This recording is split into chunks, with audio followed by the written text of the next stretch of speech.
The interesting part is, I wasn't even in the market for a car. The car actually belonged to a family friend. And as he aged and his health began to deteriorate a bit, his wife gave me a call and pretty much said that if I didn't want the car, she would probably just junk it.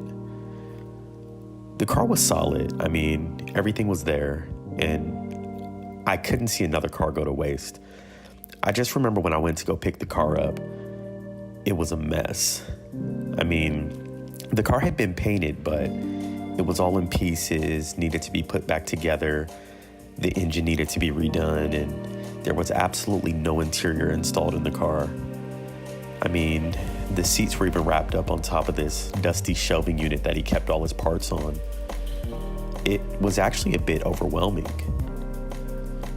And honestly, with what I paid for the car, I probably could have got a project that was already running and driving.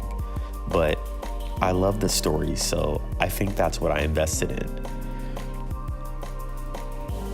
When I picked the car up, my goal was never to make a perfect car. I wasn't interested in a show quality build. What I wanted was a car that provided reliability. And within minutes of jumping in, I just knew I could get on it and be having a great time.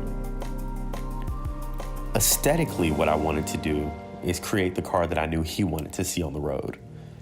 He was so knowledgeable when it came to the small details of the car, like the 432 rear deck lid spoiler, or the proper shade of gray that Datsun used around the taillight panels.